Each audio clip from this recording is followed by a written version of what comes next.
कभी ये सोचा है कि जब जिंदगी में मुश्किल आती है तो हमारे पास असल में कितनी ताकत होती है? आज हम कर्म के इसी गहरे राज को समझने की कोशिश करेंगे कि कैसे सिर्फ एक छोटा सा चुनाव हमारी पूरी जिंदगी की दिशा ही बदल सकता है। तो आइए शुरू करते हैं। ये बात तो हम सबने कभी ना कभी सुनी ही है ना? कि जब कोई हमें चोट पहुंचाए तो समाज भी यही कहता है, चुप क्यों हो, जवाब दो।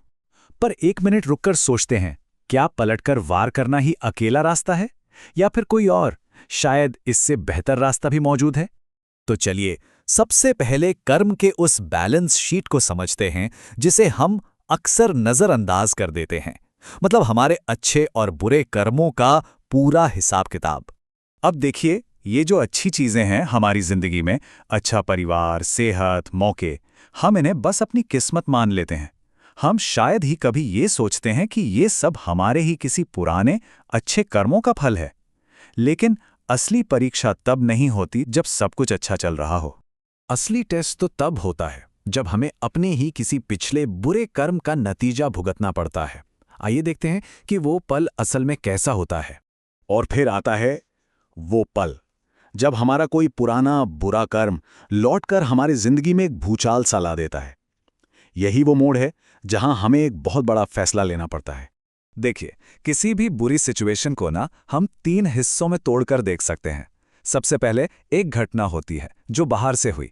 दूसरा उसका असर होता है जो हमें अंदर महसूस होता है, दर्द, गुस्सा। और तीसरा जो सबसे जरूरी है वो है हमारा चुनाव कि अब आगे क्या करना है। तो अब हम उस दोराहे पर आके खड़े हो गए हैं। चोट लगी है, गुस्सा भी है, अब क्या करें? यहीं से जिंदगी के 2 अलग-अलग रास्ते निकलते हैं। पहला रास्ता है प्रतिक्रिया का। ये वो रास्ता है जिस पर हम अक्सर बिना सोचे समझे बस अपनी भावनाओं में बहकर चल पड़ते हैं। और ये भावना बहुत नेचुरल है ना? मन के अंदर से यही आवाज आती है कि बदला लेना ही सही है, चुप रहना तो कायरता है। और बस इसी सोच से जन्म होती है प्रतिक्रिया। तो प्रतिक्रिया का सीधा सा मतलब है जैसे को तैसा। पर इसका नतीजा क्या होता है? हम एक और नए बुरे कर्म की गांठ बांध लेते हैं। मतलब जिस झगड़े को हम आज खत्म करना चाहते थे उसे हम अनजाने में एक ऐसे चक्र में बदल देते हैं जो शायद कभी खत्म ही ना हो। अच्छा, अब देखते हैं दूसरा रास्ता। ये रास्ता शायद थोड़ा मुश्किल लगे, पर असल में यही हमें आज़ादी दिला सकता है। ये है प्रतिभाओं का रास्ता, यानी एक सोचा समझा जवाब। यहां पर ना सोच में ही एक बहुत बड़ा बदलाव है। इस रास्ते पर चलने वाला इंसान यह समझता है कि जो भी बुरा हुआ है वो एक पुराना हिसाब है, एक पुराना कर्ज है जो आज सामने आया है और अब इसे हमेशा के लिए चुकाने का मौका मिला है, ना कि एक नया कर्ज सिर पर चढ़ाने का। यहां देखिए, दोनों रास्तों का अंजाम कितना अलग है।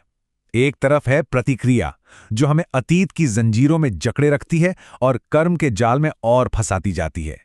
और दूसरी तरफ है प्रतिभाव, जो पुराना हिसाब चुकता करके एक आजाद और बेहतर भविष्य का दरवाजा खोलता है। तो प्रतिभाव क्या है? ये एक कॉन्शियस डिसीजन है।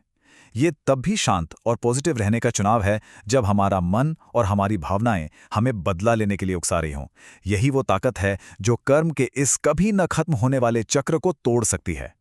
तो अंत में सारी बात घूम फिरकर उस एक पल में किए गए चुनाव पर ही आ जाती है। और इस एक चुनाव से 2 बिल्कुल अलग भविष्य तय होते हैं। अगर हम प्रतिक्रिया का रास्ता चुनते हैं तो जिंदगी एक कभी न खत्म होने वाले संघर्ष और बेचैनी का घेरा बन जाती है। ये एक ऐसा दलदल है जहां सुकून मिलना लगभग नामुमकिन है।